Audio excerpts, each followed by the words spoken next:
Hi, hello and welcome to Mathematical 360.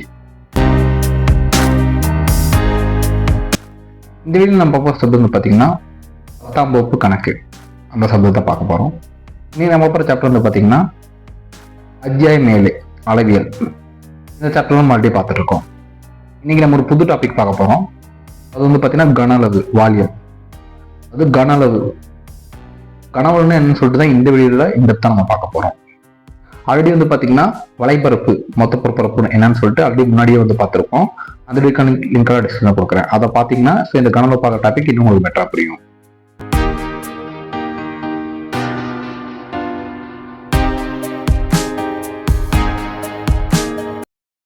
கன அளவு volume. இதுவரை உருளை, கூம்பு, கோளம், மறைக்கோளம் மற்றும் இடைக்கண்டம் ஆகியவற்றின் புறப்பரப்புகள் பற்றி விவாதித்துள்ளோம். அதாவது பார்த்தீங்கன்னா நம்ம ப்ரீவியஸ் வீடியோல எல்லாம் பார்த்துருப்போம். உருளை, கூம்பு, கோலம் என்ன, அரைக்கோளம் என்ன, இடைக்கண்டம் என்ன, ஸோ அதோட புறப்பரப்புல எப்படி கண்டுபிடிக்கணும்னு சொல்லிட்டு அது பேஸ் பண்ண ப்ராப்ளமும் அதோட ஃபார்மஸ் நம்ம ஆல்ரெடி பார்த்துருக்கோம். அந்த வீக்கன் லிங்காக டிஸ்கிரிப்ஷன்ல கொடுத்துருக்கேன். இனி அந்த திண்மங்களின் கன அளவுகள் பற்றி காண்போம். ஸோ நம்ம பார்த்து எல்லாமே புறப்பரப்பு தான், அதாவது சர்ஃபேஸ் ஏரியா தான். இப்போ நம்ம பார்க்க போறது பார்த்தீங்கன்னா கன அளவு, அதாவது வால்யூம் அப்படிங்கிறத வந்து பார்த்தா இப்போ இந்த டாபிக்ல நம்ம பார்க்க போறோம்.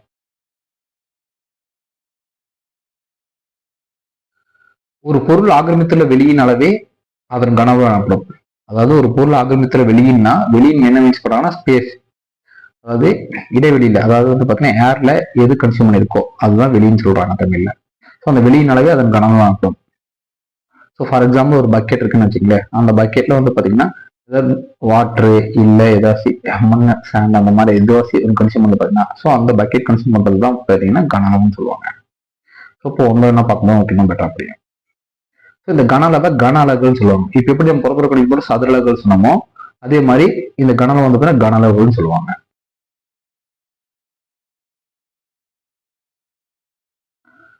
ஒரு திண்ம நேர்வட்ட உருளையின் கன அளவு volume of solid right circular cylinder. So நம்ம புறப்பரப்பு கணிக்கும் போதே இது பார்த்துருப்போம். அதாவது வந்து பார்த்தீங்கன்னா ஆர் ஆரமும் ஹெச் உயரம் இருக்கிற இதுக்கு வந்து உருளைக்கு வந்து புறப்பரப்பு நடந்தது. ஸோ இப்போ இதில் வந்து பார்த்தீங்கன்னா அது கன அளவு என்னன்னு பார்க்க போறோம். ஸோ ஆர் அலகுகள் ஆரமும் ஹெச் அலகுகள் உயரம் கொண்ட ஒரு நேர்வட்ட உருளையின் கன அளவு. ஸோ நான் சொன்னதே தான். ஸோ காமனா வந்து பார்த்தீங்கன்னா வால்யூம் எப்படி கலர் பண்ணோம்னா அடிப்பரப்பின் உயரம். ஸோ ஏதாவது ஒரு எடுத்துங்க, அதாவது பார்த்தீங்கன்னா இதுல வந்து உருளை இருக்கு, ஓகேவா. ஸோ உருளையில வந்து பார்த்தீங்கன்னா இந்த ஏரியா இருக்கு பார்த்தீங்களா, இந்த ஏரியா, அதாவது இந்த சர்க்கிளோட ஏரியா மட்டும் போட்டு மொத்த ஹைட்டோட மல்டிபிள் பண்ணீங்கன்னா ஸோ அதோட மொத்த கனவும் உங்களுக்கு கிடைச்சிடும். அதுதான் வந்து காமன் ஃபார்முலா, ஓகேவா. ஸோ இப்போ இது அடிப்பரப்பு என்ன இருக்கும், சர்க்கிளா இருக்கு, ஓகேவா. உயரம் வந்து பார்த்தீங்கன்னா உருளையோட உயரம் ஹெச். ஸோ இது ரெண்டையும் மல்டிபிள் பண்ணீங்கன்னா உங்களுக்கு வந்து பார்த்தீங்கன்னா இதோட வால்யூம், அதாவது இந்த உருளையோட வால்யூம் கிடைச்சிடும். ஸோ நான் சொன்ன மாதிரி அடிப்பரப்பு சர்க்கிள் இருக்கு. ஸோ சர்க்கிளுக்கு அதோட அடிப்பரப்பு, அதாவது அது ஏரியா ஃபார்ம் என்ன, பையார் ஸ்கொயர். ஸோ இங்க ஆர் ஸ்மால் எடுத்திருக்கோம், பையார் ஸ்கொயர் ஃபார்முலா படி இன்ட்டு உயரம். உயரம் எவ்வளோ, H. So into H. therefore உருளையின் கன அளவு equal to pi r square H கன அலகுகள். ஸோ இப்போ உருளையின் கன அளவுக்கு வந்து ஃபார்முலா வந்து பார்த்தீங்கன்னா பையார் ஸ்கொயர் ஹெச். அதாவது பார்த்தீங்கன்னா கன அலகுகளுக்கு பதிலாக நம்ம கியூப்னு போடலாம். அதாவது கியூப்னு எதனால வருதுன்னா இங்க ஆர் ஸ்கொயர், அதாவது யூனிட்ஸ் வந்து பரப்பளவுக்கு வந்து பார்த்தீங்கன்னா மீட்டர் ஸ்கொயர் எடுத்திருப்போம். ஏன்னா வந்து பார்த்தீங்கன்னா ஆறுங்கிறது ஆல்ரெடி ஏதாச்சும் ஒரு மீட்டர் ஸ்கொயர் இல்லை எம்எம் ஸ்கொயர் இந்த மாதிரி எடுத்துக்கலாம். ஆறுங்கிறது ஒரு டைமென்ஷனு, இன்னொரு ஆறுங்கிறது ஒரு டைமென்ஷனு. அதே மாதிரி வந்து பார்த்தீங்கன்னா ஹெச், அதாவது 3Dல பார்க்கணும். ஸோ இப்போ இந்த ஆக்சிஸ் வச்சு பார்த்துட்டிங்கன்னா உங்களுக்கு புரியும். அதாவது இது எக்ஸ், இது ஒய், இது ஜெட்டுன்னு வச்சுக்கோங்களேன். ஸோ இந்த சர்க்கோட ஏரியா வந்து பார்த்தீங்கன்னா எக்ஸ் ஒய்ல இருக்குது. ஜட்டுங்க வந்து பார்த்தீங்கன்னா அதோட ஹைட் டிபெண்ட் பண்ணாது. ஸோ இப்போ வந்து 3 டைமென்ஷன் இருக்கனால தான் வந்து பார்த்தீங்கன்னா கன அளவுன்னு சொல்றாங்க. அதனால வந்து பார்த்தீங்கன்னா கன அளவுகள் இல்லாட்டி மீட்டர்ஸ் கியூப் இல்லை எம்எம்ஸ் கியூப் நம்ம எடுத்திருக்கோம்.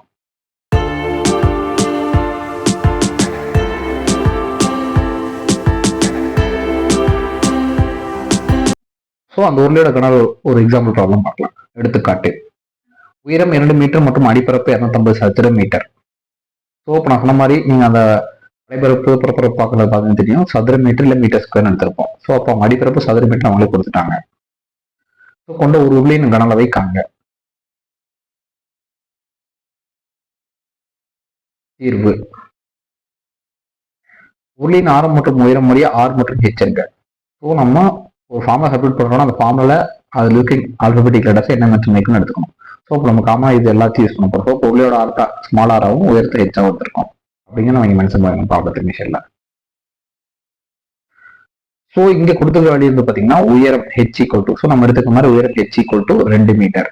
ஸோ கொடுத்துருக்காங்க 2 மீட்டர் மற்றும் அடிப்பரப்பு 250 சதுர மீட்டர். ஸோ 250 சதுர மீட்டர் கொடுத்துருக்காங்க. இது சதுர மீட்டரில் மீட்டர் ஸ்கொயர்னு கூட எடுத்துக்கலாம். ஸோ நீங்கள் அந்த வளைபுற கொண்டு வரும் ப்ராப்ளம்ஸ்லாம் பார்த்தீங்கன்னா உங்களுக்கு புரியுதுன்னா மீட்டர் ஸ்கொயர் சதுர மீட்டர் டிஃபரன்ஸ். பொருளின் கன அளவு equal to pi R square H கன அளவு. ஸோ நம்ம ஆல்ரெடி பிஎஸ்டியில் பார்த்த மாதிரி இங்கே நம்மளுக்கு பையோட வேல்யூ தெரியும். ஸோ ஆரோட வேல்யூ வந்து நம்மளுக்கு தெரியாது. ஸோ ஹெச் நமக்கு தெரியும். ஸோ இங்கே அடிப்பரப்பு நம்ம பிஎஸ்டியில் பார்க்கும்போதுனா அடிப்பரப்பு இன்ட்டு உயர்ந்த பார்த்துருக்கோம். ஸோ இங்கே உயரம் கொடுத்துட்டாங்க. அடிப்பரப்பு பதிலாக டேரக்டா பையார் ஸ்கொயர், அதாவது பையார் ஸ்கொயர் போல டேரக்டா 250 கொடுத்துட்டாங்க. ஸோ இப்போ நம்ம பையார் ஸ்கொயர் பதிலாக 250 சதுர மீட்டர் போட்டுருக்கோம். ஸோ இப்போ நான் சொன்ன மாதிரி இது அடிப்பரப்பு பையார் ஸ்கொயர் அடிப்பரப்பு இன்ட்டு ஹெச். ஸோ அடிப்பரப்பு 250 இன்ட்டு ஹெச் வந்து பார்த்தீங்கன்னா 2 மீட்டர். ஸோ 2. ஸோ தேர்ஃபோர் வந்து பார்த்தீங்கன்னா உருளையின் கன அளவு ஈக்குவல் டு 2 to 50 500 கன மீட்டர்.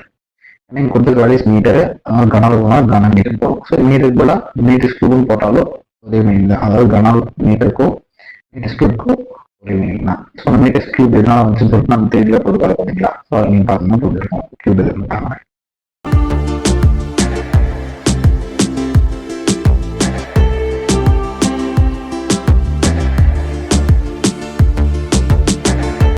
உள்ளிட்ட உள்ளியின் கன அளவு வால்யூம் ஆஃப் ஹாலோ சிலிண்டர். நம்ம புறப்பட பார்க்கும்போது உள்ளிட்ட உள்ளியை பார்த்துருப்போம். ஸோ அது பார்த்தீங்கன்னா அதாவது அது ஹைட் ஹெச் ஆகும். மேஜர் டயா வந்து பார்த்தீங்கன்னா கேபிட்டல் ஆர் ஆகும். ஸ்மாலர் டயா வந்து பார்த்தீங்கன்னா ஸ்மாலர் ஆகும் நம்ம எடுத்திருப்போம். இந்த மாதிரி உள்ளிட்ட உள்ளி எடுத்துக்கலாம். கேபிட்டல் ஆர் மற்றும் ஸ்மாலர் என்ற உள்ளிட்ட வெளி மற்றும் உள்ளாரம் இல்லை. ஸோ இப்போ கேபிட்டல் ஆர் வெளியாரம், ஸ்மாலர் வந்து உள்ளாரம். மேலும் ஹெச் என்பது வெளியும் உயரம். ஸோ ஹெச் என்பது அந்த உள்ளோட ஹைட்டு. ஸோ கன அளவு. ஸோ இதுக்கு கன அளவு பார்க்கணும்னா மொத்த உள்ளே இருந்துச்சுன்னா முதல்ல கன அளவு பார்த்தோம் அடிப்பரப்பு போட்டு. இங்க வந்து பார்த்தீங்கன்னா இங்கிருந்து இங்க வந்து ஸ்பேஸை கன்சியூம் பண்ணிருக்கு. இந்த சென்டர்ல வந்து பார்த்தீங்கன்னா ஏர் தான் இருக்கும். அதாவது இது கன்சியூம் பண்ணாது. அப்போ என்ன பண்ணணும், இந்த இது மட்டும் தான் இருக்கும். ஹாலோ சிலிண்டர் சென்டர்ல கேப் இருக்கும். அப்போ நம்ம என்ன பண்றோம்னா வெளியுடன் கன அளவு. ஸோ இப்போ வெளியுடன் கன அளவு கண்டுபிடிச்சிட்டு மைனஸ் உள்ளுடன் கன அளவு. ஸோ அப்போ உள்ளுக்கு இந்த இதை வந்து கழிச்சிட்டோம்னா நம்மளுக்கு எக்ஸாக்டா இந்த ஹாலோவோட கன அளவு நமக்கு கிடைச்சிடும். ஸோ அதனால அந்த ஃபார்முலா வந்து கன அளவு ஈக்குவல் டு வெளியுடன் கன அளவுலேருந்து மைனஸ் உள்ளுடன் கன அளவு கழிக்கிறாங்க. இப்போ வெளியின் கன அளவு ஈக்குவல் டு நம்ம சரி வெளிக்கு வந்து capital R. So pi r square H. So உள்ளின் கன அளவு ப்ரீசைடில் பார்த்துருக்கோம். So pi r square H. இங்கே எந்த உள்ளே எடுத்துருக்கோம் பெரியார், அதாவது வெளி உள்ளே எடுத்துருக்கோம். அதனால வந்து பார்த்தீங்கன்னா capital R square into H minus உள்ளூரின் கன அளவுக்கு உள்ளுக்கு வந்து பார்த்தீங்கன்னா அதோட ஆர் வந்து smaller. So pi R square H. எடுத்து ஹைட் சேம். ஸோ ரெடியூஸ் பண்ணி சேஞ்ச் ஆகுது. அது இதை கழிக்கிறாங்க. இதுல வந்து பார்த்தீங்கன்னா பை ஹெச்ங்கிறது காமனா இருக்கு. ஸோ இப்போ பை ஹெச் காமன் எடுத்தீங்கன்னா பேலன்ஸ் ஃபுல்லாக இருக்கும் R square capital R square minus small R square. therefore உள்ளியற்ற உள்ளின் கன அளவு equal to pi into capital R square minus small R square into H கன அளவுகள். ஸோ உள்ளியற்ற உள்ளின் கன அளவு ஃபார்ம்னா pi into capital R square minus small R square into H கன அளவுகள் தான். இது வந்துட்டு உள்ளிட்ட உள்ளிக்கு கன அளவுக்கான ஃபார்முலா.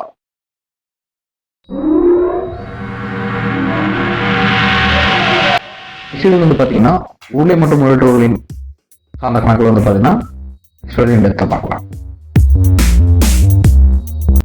Thanks for watching.